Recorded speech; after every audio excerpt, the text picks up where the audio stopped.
정의기억연대 후원금을 둘러싼 논란, 사실 지난 7일이었죠. 긴급 기자회견을 열었던 일본군 위안부 피해자 이용수 할머니의 발언이 시발점이 됐습니다. 이용수 할머니 기자회견 때 어떤 얘기를 했었는지 한번 다시 들어보도록 하겠습니다. 이런 학생들이 무슨 돈이 있습니까? 부모님들이 자비해라, 또 이거 용돈 해라 하면 그걸 묻어가지고 줍니다. 전국의 할머니들로 위에가 그 돈을 내는 겁니다. 그 돈을 그러면 어디다 씁니까? 할머니들한테 쓰는 게 아니고 도대체 어디 쓰는지 할머니한테 써야지요. 왜 지금 마음대로 씁니까? 네.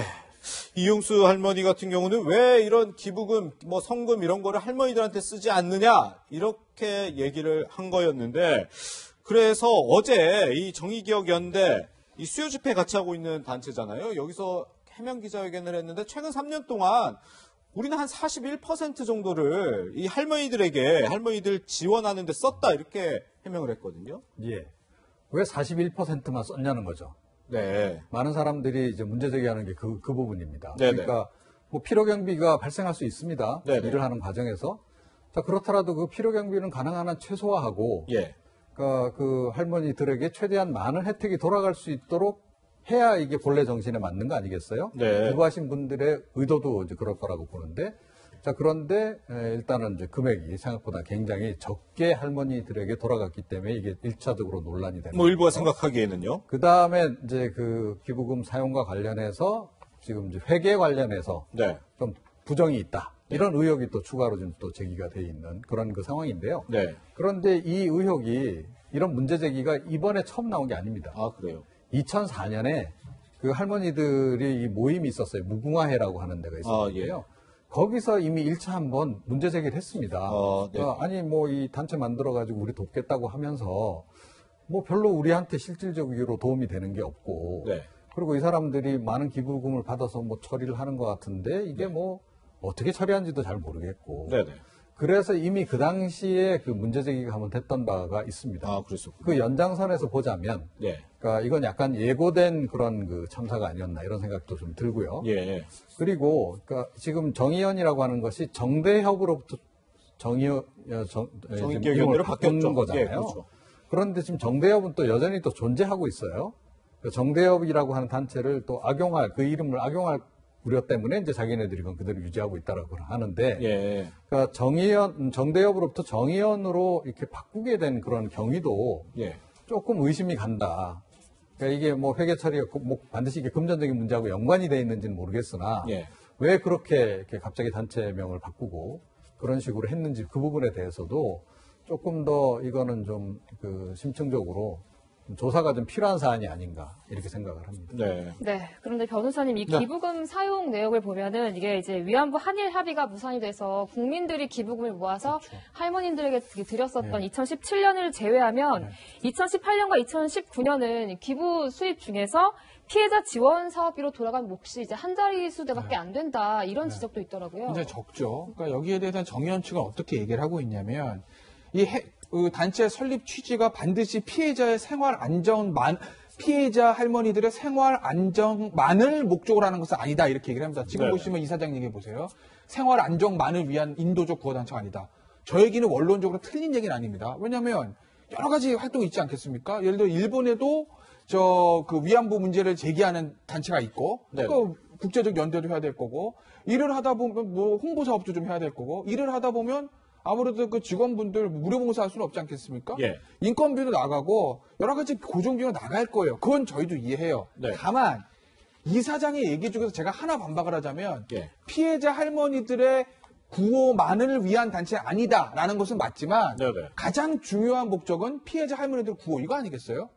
피해자 할머니들만을 위한 건 아니겠죠. 예. 하지만 제일 중요한 건 그거라는 거예요. 그러니 다른 아까 제가 얘기했던 국제적 연대 사업, 그 다음에 국내에서의 홍보 사업, 그리고 인건비, 이런 경상 비용들, 고정 비용들 나갈 수는 있지만, 그래도 저 단체의 가장 중요한 목적은 피해자 할머니들을 위한 것이라고 생각을 해보면, 국민들이 모금해서 기부금 들어와서 그걸 피해자 할머니들한테 직접 쓴 어떤 비율이 한 자릿수라는 건 너무 적다는 생각은 듭니다. 물론 90% 이상을 할머니들이 위해서 써라라고 얘기할 수는 없겠지만 한 자릿수다.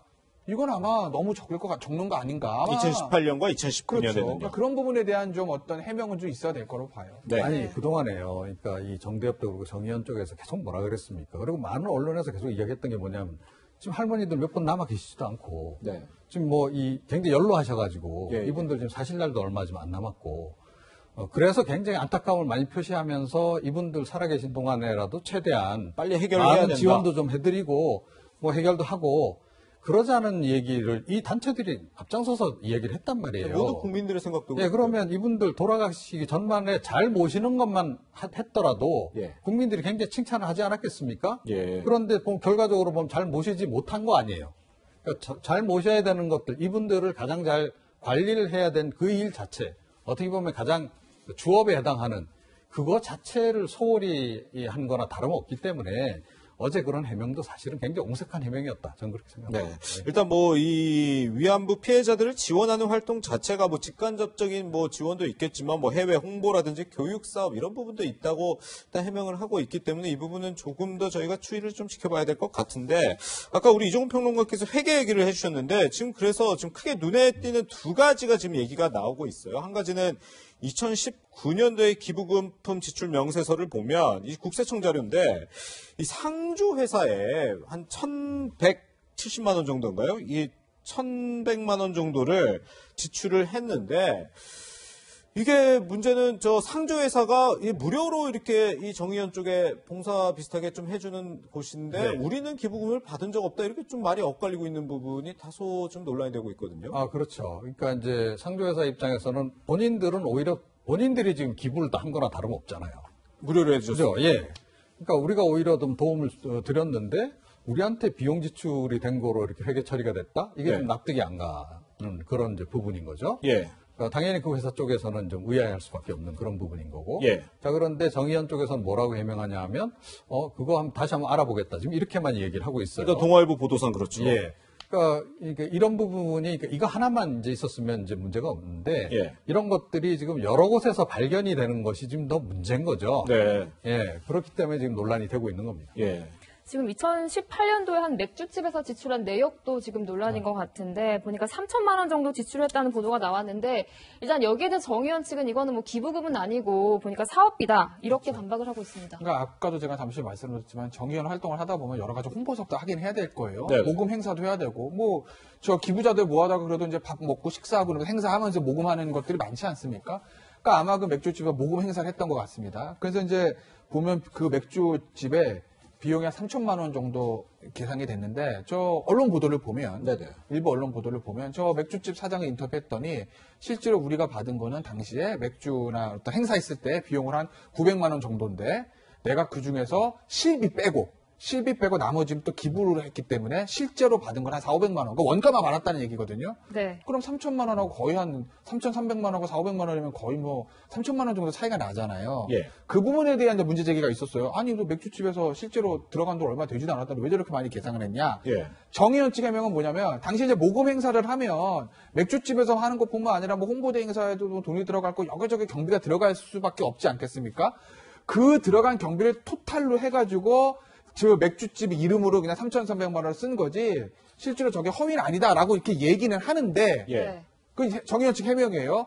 구체적인 세부 내용을 아직은 본 적이 없기 때문에 정의연의 해명이 어느 정도 맞는지 아니면 반대로 언론에서 제기한 문제가 맞는 것인지는 아직까지 100% 확실히 밝혀진 것은 없는 거죠. 네. 그리고요, 예. 이 또 결정적인 또 의문점이 하나 드는 것이 네네. 시민단체들이 해마다 이제 이런 행사를 갔습니다. 하죠. 예. 갔는데 이거를 적자 행사로 기억하는 경우는 거의 없어요. 예. 그러니까 오히려 그 계기를 통해서 더 많은 모금을 해서 네네. 그 기금을 가지고 다른 사업에 활용하기 위해서 굉장한 적자를 보는 행사로 보통 기획을 하지. 우상적으로요. 그러니까 이렇게 비용이 들어가고 적자가 되는 이런 행사로 기획을 안 합니다. 그리고 거기 참석하는 사람들도 다 각자 자기 거기 가서 그날 마시는 비용 더하기 기부금 얼마 이렇게 다 가지고 가요. 행사자 참석자들 자체가. 그러니까 보통 이제 그 기업들이 하는 그런 그 몇 주년 기념 행사하고는 통상적으로 다르다라는 거예요. 예. 그런 그 전례로서 볼 때도 좀 이건 이상하다. 네네. 그러니까 그런 뭐 점에서 좀 납득이 안 가는 그런 대목이 좀 있습니다, 사실은. 일단 뭐 기본적으로 그날 행사 이 3,300만 원이 단지 그날 그 맥주집에서만 다 쓰인 게 아니고 정의기억연대에서는 뭐 이 3,300만 원이 440여 곳에 지급된 지출 총액 이렇게 얘기하고 있기 때문에 실제 그 행사에서 어떤 뭐 수익이 났는지 뭐 적자가 났는지 이런 아니 부분은 근데 아직까지 그것도요. 그것도 회계부정이잖아요, 결국은. 뭐 그 부분에 대해서는 조금 더 지금 그렇죠. 알아볼 그러니까 뭐 필요는 국세청 있고요. 뭐 그게 뭐 그렇게 돼 있어서 그랬다라고 하는데 국세청이 제가 알기로는 그런 식으로 신고하라라고 이야기할 리가 없습니다. 네, 예. 개별 사안별로 다 그 지출 보고를 하게끔 돼 있는 거고 회계 네, 예. 처리를 각자 다 하게 돼 있잖아요. 네, 네. 그 한 지점마다 뭐 장소마다 다 아마 영수증 다 받았을 거고 만약에 결제를 했다라고 한다면 네네. 자 그러면 그걸 개별적으로 다 신고를 하도록 하지 그걸 예, 다 예. 몰아서 하나의 행사로 해서 하시오. 이렇게 국세청이 그렇게 두루뭉실하게 일 처리하지 않는다. 네, 예. 그 점도 지적을 안 할 수가 없습니다. 네, 어쨌든 뭐 지금 이정훈 평론가님이 이게 지적을 해주셨는데 일단 국세청 측에서는 이 뭐 상세한 내용을 좀 알고 있겠죠. 직접 이 회계 보고를 받은 곳이니까 이게 뭐 의혹이 계속 뭐 논란이 확산되면 뭐 국세청도 뭐 입장을 밝힐 것으로 보이고요.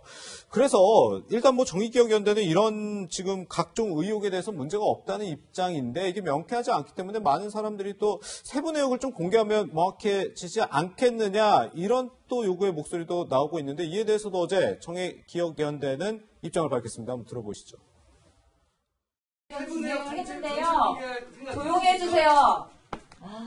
정말 그만하세요. 세상에 어느 NGO가 이렇게 자기 활동 내역을 낱낱이 보고서처럼 만들어서 공개하고 공시 내역을 이렇게까지 설명을 해야 되는지 이해를 할 수는 없지만 너무나 가혹하다는 생각이 듭니다. 해소가 안 되는 부분이 있으시면 이메일을 주시던 전화를 주시던 해주시면 저희가 최대한 성실하게 답변을 드리도록 하겠습니다.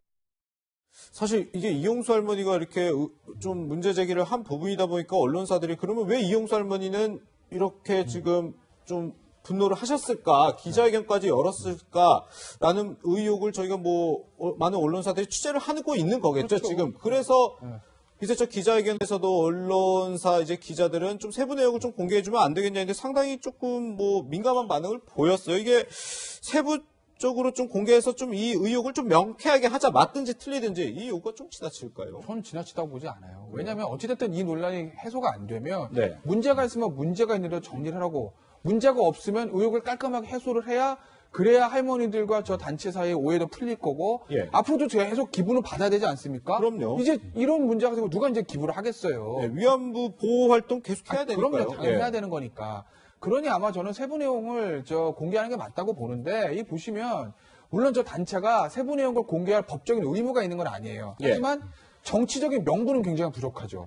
언론과 기부한 사람들이 이거를 좀 보자라고 했을 때 어쨌든 의혹이 생겼으니까 예. 의혹을 해소한다는 측면에서 보여줄 수 있는 거 아니겠습니까? 예, 예. 그래서 아마 제 생각에는 이건 뭐 개인 의견이기도 합니다만 아마 이쯤이면 여성가족부에도 좀 나설 때가 됐다. 왜냐하면 이거 공익법인이에요. 예. 아마 저 여성가족부 관할입니다. 그렇다고 보면 공익법인 같은 경우는 주무관청에서 어느 정도 감사를 할 수는 있거든요.